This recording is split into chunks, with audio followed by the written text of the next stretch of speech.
Welcome back to Face the Nation. The midterm primary season is turning into an exciting one. Last Tuesday's Republican contest for Pennsylvania Senate between TV doctor Mehmet Oz and former hedge fund manager David McCormick likely won't be decided until after a recount. CBS News senior White House and political correspondent Ed O'Keefe is on the campaign trail in Atlanta, Georgia, one of the 4 states with contests this coming Tuesday. Ed?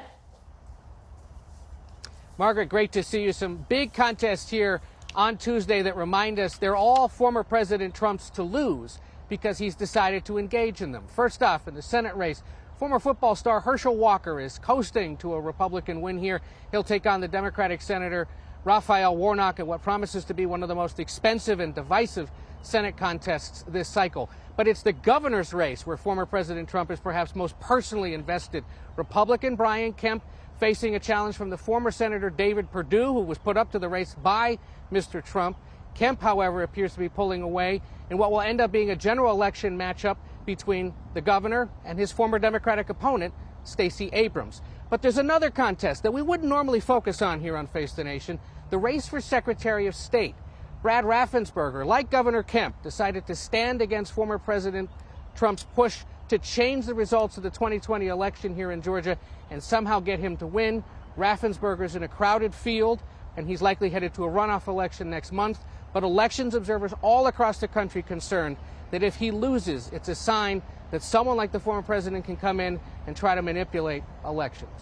Ed, I mean, that's an important point. We don't normally cover primary races this closely on the national level, and it is very unusual a former president gets directly involved, in fact, endorsing candidates who are at odds with his own party's selected candidates. And this is going to get even more dramatic when the former Vice President Mike Pence comes to town. That's right, because he's defying former President Trump by showing up tomorrow and endorsing and campaigning with Governor Kemp.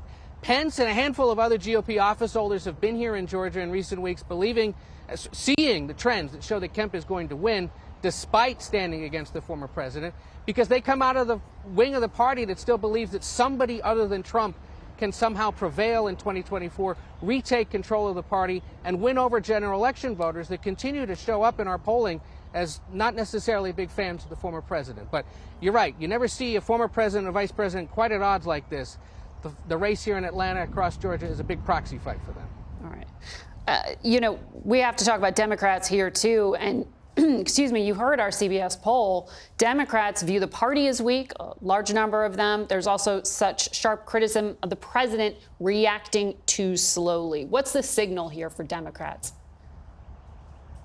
Well, the biggest one, and you talked about it with Anthony and with Congressman Jeffries there, the fact that young voters, black voters, Latino voters now also are in agreement that the president isn't necessarily doing enough to take on the economic challenges and inflation. That's the secret sauce.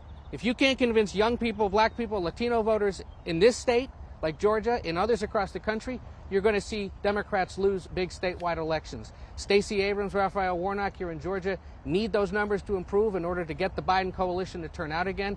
Same story goes in places like Pennsylvania, Arizona, Nevada, all across the country. So the White House has to be looking at these numbers today with great concern.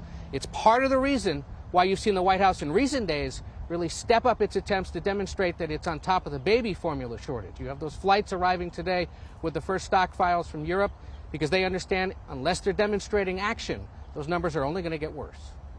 Absolutely, and a very personal issue for so many. Ed O'Keefe, thanks for your great reporting from Atlanta.